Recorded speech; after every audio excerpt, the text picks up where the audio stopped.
There were Isak is a rat t-shirts being sold outside of St. James Park in IKEA font, and I understand why, but we gotta draw a line somewhere. We can't be dragging the entirety of Sweden into this mess. For the second time in as many weeks, Liverpool have taken a 2-0 lead only to lose it and then just snatch victory right back. The script writers in this league really need to be replaced at this point. Spurs collected their annual 3 points from the Etihad. It's very charitable of Man City. Your donations, they're always welcome. Although it hasn't been a fairy tale time for Spurs, they've lost out on yet another number 10 to the worst possible candidates, who are now all of a sudden looking even better than they already were coming into this season on paper, which was already pretty damn good. I wish we could say the same thing about another team in red. We can't. We never can.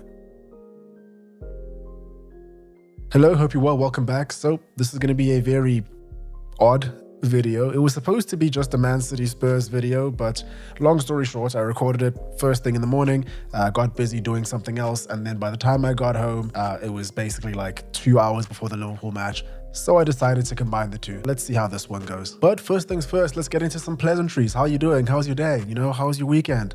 Don't care. So this Liverpool Newcastle always has the potential to be a little bit explosive, and that's even if you were to take away all the current stuff around the transfer market. Liverpool already having taken away targets from Newcastle, currently trying to take away their best player. In an ideal world, this would just be viewed as, you know, just business. You know, nothing personal, water under the bridge. But I don't think that the people in that city have taken too kindly to the champions. Newcastle fans were heard booing loudly as the Liverpool team arrived. It's like being mad that your girlfriend finds other men attractive. Now I'm mad. But there was quite a lot to be happy about as a Newcastle supporter as the game went along, because the home team did have the upper hand in this one, and if any of the teams were going to score or looked as if they were going to score, it looked like it would be them. That was until the first goal came through, out of absolutely nowhere. Make no mistake, it was a gorgeous Ryan Gravenberch goal. Very well disguised, very well placed. 1-0. From then on, a terrible time turned even worse, because you could probably see the opinions or the feelings of most fans just really gather within the mind of Anthony Gordon. Honestly, no clue what Anthony Gordon was thinking over there. My guess is not much at all. And again, this is where we really need to try and understand and really feel for Newcastle in these trying times, because Ekitike, another one of their former targets, made it 3 for 3 in all Liverpool starts. It's sort of like the girl you asked to the dance, not only not going with you, but also telling everybody that you had the audacity to ask her in the first place. Now I'm mad again. And as we saw, Newcastle were on the up for most of the first half. They had it in them, even when they went down to 9 men. And momentum is such a funny thing in football, isn't it? You know, that crowd was feeding into them as well, because even though both of Newcastle's goals to equalize came from set pieces, Newcastle's rotations and just general movement and play in Liverpool's final third made it look like they were the team that had the numerical advantage going into those final stages. They were 9 men down, scored 2 goals late to equalize, and were picking the ball up out of the net, rushing back to get the third. It's insane stuff. And this is where we have to look at the script writers and just realize that they're just not taking their jobs that seriously at this point, are they? But what I will say is that Dominic Szoboszlai was placed at right back, which I was a little bit confused by at first, but I thought he did okay. You know, in a Liverpool defense that really wasn't on the top of their game. I've already spoken about how Kirkes, he wasn't that impressive. Konate was, you know, not great either, but it wasn't just the defense. Florian Wirtz, I guess he hasn't adapted to the physicality yet, but Dominic Szoboszlai, he still played well. And in fact, it was him that came up with the defining movement that set up one of the most dramatic finishes that we may see all year. A 16-year-old Rio Gamoha scoring what looks like an easy finish that may not feel that way when you got 50,000 people staring right at you. So right now, there are only 3 teams in the Premier League with 100% records: Arsenal, Spurs, and Liverpool. If I were a Newcastle fan, I would feel very, very hard done by. Funnily enough, if they had Isak in this lineup, they probably would have scored a lot of the chances that they had, which is ironic because, you know, August, it could get much, much worse. As for Liverpool, they've gotten away with it again. What I do know is that as champions, perhaps they've gained the benefit of the doubt. Things are looking pretty interesting right now, I would say. Okay, so now we're going to switch to a version of me from earlier on today to go to the Spurs City match, as I said earlier on in the video.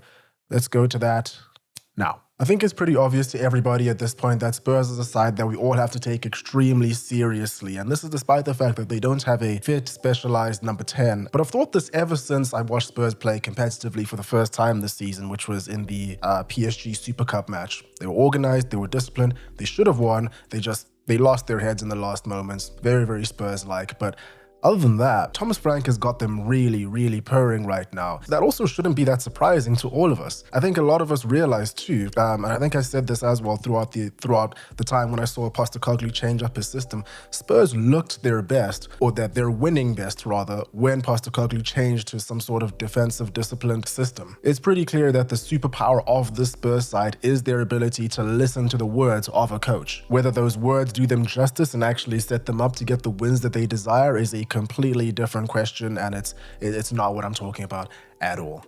But when it comes to Thomas Frank, it looks like this is the winning formula right here. And it looks like there aren't that many egos in this Spurs side either. Overwhelming egos at the very least, so we gotta watch this space. For the first time this season, it only took 2 games. We got the now copyrighted Pep Guardiola worried look. Look, all I'm trying to say is that you better hide your water bottles when Guardiola is around. And listen, I'd be worried too if my goalkeeper was looking that nervous for that long of a game. Here we have the most common portrait of James Trafford throughout that entire Spurs game. He was just a massive bundle of nerves, consistently giving the ball away, especially for that second goal, which was scored by Palhinha, I think. And oh my God, Palhinha, what a player. We'll get to him just now. But this was all by design, right?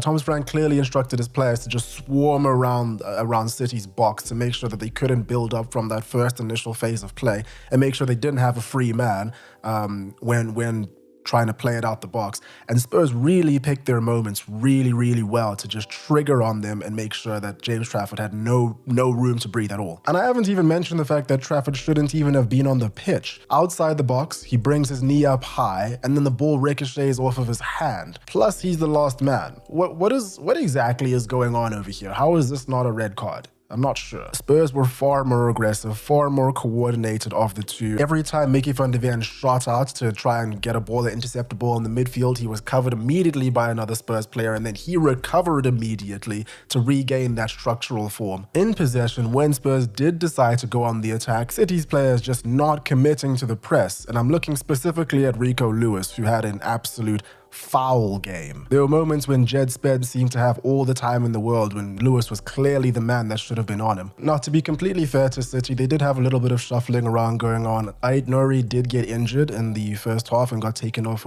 for Nathan Ake. So, you know, there was some changes in personnel going on there, but still, it was a complete shutout as far as I'm concerned. The second half was a lot less aggressive from Tottenham because they didn't need to be, and Frank was very disciplined with his team. Rodri came on to try and shore up the structure for City, and it didn't seem to work. It's quite ironic that City were struggling so much to have their way. Meanwhile, Kevin De Bruyne was scoring on his Napoli debut. But honestly, this was expected. I mean, when you're a guy like Kevin De Bruyne that hasn't really been in high-performing environments before and you go to one, your level is expected to just elevate, right? It's a scientific fact. It's called the Scott McTominay effect. Thomas Frank is really, really something. I'm not a huge fan of the fact that Spurs keep hiring really likable coaches. I wish they would stop that, but here we are. Oh, Palhinha. I wanted to talk about Palhinha. I remember watching him at Bayern Munich last season, particularly at the very start of the year, where it only took a couple of games for people to just completely write him off and say that this was a player that wasn't going to fit. And, you know, they were right. The system wasn't right for him. They weren't adhering to his strengths. He's a chaos man. He's just a complete destroyer. That's what he was doing at Fulham a couple seasons ago. And now people are remembering how good he was in that team, because he's doing it at Spurs, and my goodness, he was all over the place. Arsenal completely outdid themselves in the biggest win of the weekend in their first home game of the year. They look sharp. Honestly, I didn't watch this match, so I'm not going to talk too much about that. Doesn't seem right. But what I will say is that Arsenal have had an exceptional last couple of days. Very, very jealous. The Eze transfer just went through. We saw him watching over the weekend in the stands, clapping for Arsenal, and now, good golly gosh, that attack is looking insane. Gyökeres, who just came alive with 2 goals on his home debut. Saka, of course, who looked like himself again after a disappointing match against United. And then I know Arsenal already have Martinelli and they just put Modueke on the left, but Eze goes in front of them for me, if I'm honest with you, and that is not fair. I saw an article that said that Eze called Arteta the night before he was supposed to sign with Spurs just to see if there was any chance that, you know, they could do something for him. I actually got a leaked transcript of that phone call. I'm not allowed to share it for obvious confidential reasons, but long story short, Arteta told him, "Big man, it's time for you to come home." And really, after hearing that, I'm quite happy that Spurs did not sign him. Not even for the sake of the league or strengthening Tottenham Hotspur or anything like that, but because he would never have been committed. This was probably the best situation for them. It's like how Morten Hjolmand has been linked to Manchester United. He plays for Sporting, Amarim's old team. He's a good player, a good midfielder. Maybe not the sort of profile that United need. He's not a known ball carrier to my knowledge. So he would be a good signing. But the man has an Arsenal tattoo. We can't be having that. And what all this means now is that Arsenal's depth is insane. It does seem as though the Havertz injury did force this move to come through as quickly as it did. But remember, he's going to come back. The other day, Mohamed Salah said that Arsenal are favorites to win the league, probably. He was a little bit tongue-in-cheek in how he said it, just trying to apply pressure to them and all that. What he was trying to say is that Arsenal have been together for a very long time, and so should have the chemistry and the knowledge of each other to push through. And at surface level, it may seem like that statement doesn't make that much sense because of all the new signings coming in. But remember, they've had the same manager for 5 years now, almost 6 years. They've been playing the same system for, I would say, at least 3 years now. And the players that they've brought in have all been brought in specifically to slot into that system with specific functionality, knowing that they've played similar roles at their previous teams. So who knows? And finally, on to Manchester United, because I feel like I have to do a little bit of a rant. I did tell you guys that I'm going to talk a little bit more about United this season, begrudgingly, just because it's probably a better way to release my frustrations than to just have it all come out in one massive long rant, which I don't want to put on the internet because it'd be bad.